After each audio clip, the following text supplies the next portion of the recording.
yo, swooshing there, I can't shoot. Yo, I'm shooting whites. Yo, that's some BS. How am I missing? What's good with y'all, man? It's Big Daddy Swoosh, aka Swooshing Air, and I know y'all can't shoot. I had that issue when the game first came out, but today I'm gonna show y'all the best settings in order to, maximize them greens and go ahead and start getting them greens and what things to pay attention to so you can be consistent out on a park, pro-am, city, rec, wherever, right? But before we get into that, make sure y'all hit the like, comment, subscribe, and hit them noties so you know whenever I'm posting, right? But without further ado, let's get right into it. Now, first off, you want to make sure you have a good jump shot. Now, a lot of people, they like to choose the meta jump shots and everything. While the meta does work, you want to find a specific jump shot for you.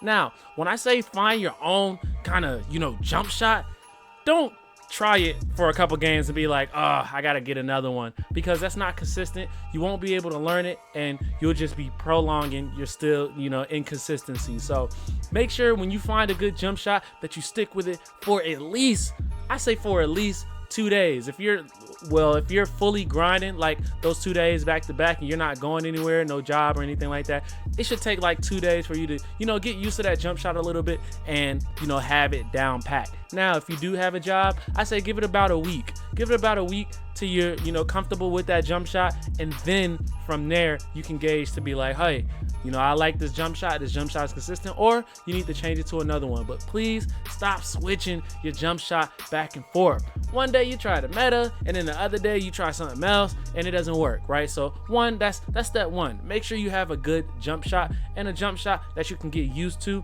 no matter the delay, no matter, anything like that, so you can have it down pat. Step two, make sure you have the right settings. So now, if y'all don't know, shot timing, when you are timing your jump shot, you get a boost 20% without your meter. So the biggest thing is make sure that you don't have your meter on, right? When you have your meter on, it's easy to time when you look at it, but you got things like delay, as well as you don't get that 20% boost. And obviously we want to be the best shooters possible, and I want to make y'all the best shooters that you can be, you feel me? So make sure you have your meter off and get used to shooting without your meter, because I guarantee you it's gonna really benefit you in the long run. As well as make sure you have your visual cue set to where you feel comfortable. Now, if y'all don't know the different ones, there's 4. There's jump, there's set point, there's push, and there's release. Now, a lot of people, had a couple controversy on what they actually mean. Some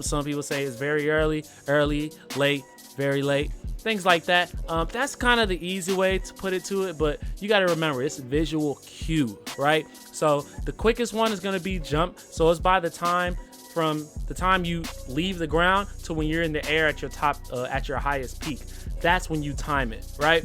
For second, is set point. So for set point, it's specifically when you're all the way at the top for the meter. So you're all the way at the top of your jump shot as well as on the top of the meter, so you can have the best green window, right? Next is push. So that's pretty obvious, is when you're actually pushing the ball, when you're actually pushing the ball to the rim, not to the rim, but pushing the ball when you're actually shooting the ball or with that jump shot, and that's how you time it from there. And you can consider that late, but I consider that like the normal release. And then lastly, you have release, and release is the latest because it's actually off the release of the jump shot. So it's really up to you which one hits better for you.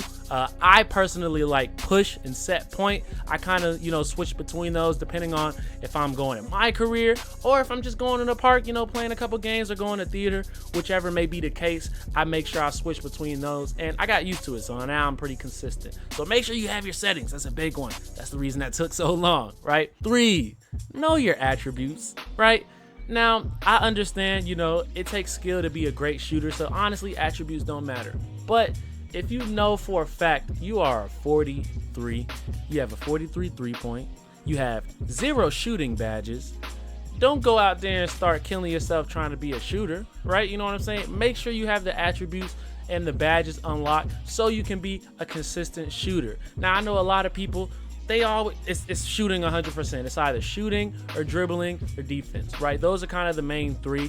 Of course, finishing as well, but those are kind of the biggest three, and the biggest one is shooting. So it's really important to make sure that you have those actual upgrades so you can have badges to support your shooting, and grind those badges. Don't just hop straight into park, right? Grind those badges. In my career is really easy. There's also a street ball, quote unquote, glitch method, VC method, whatever you want to call it, and I'll drop a video on that also. But it's easy ways to grind your badges. Just grind the badges first, and I guarantee you, you're gonna benefit in the long run, and you're gonna love it. Lastly, and this is the biggest one, but please, it's not cheating. It's not cheating. All the pros do it.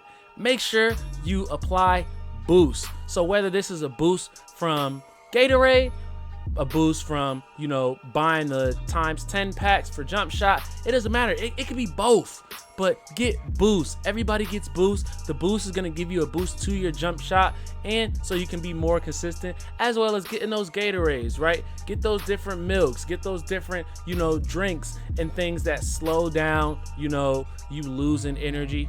Same thing, it speeds up your turbo, keeps you a little bit more consistent so your stamina's not going down, because if you know, the jump shot is going to fluctuate depending on 1, your openness, and 2, your stamina. So the lower your stamina is going down, the less consistent you're going to be as a shooter. So I definitely say prioritize making sure that your stamina is right so you can be as consistent as possible and get them boosts. No, it doesn't hurt. You know, I understand it is, you know, 1500, but that's what playing the game is for. When you play the game, you get VC, you put that VC right back into the game, and I guarantee you it's going to benefit you 100%. But with that all out the way, man, I appreciate y'all watching the video. Let me know if y'all have any feedback, what things y'all want to see in the next video, and I'll see y'all in the next one. All right, peace.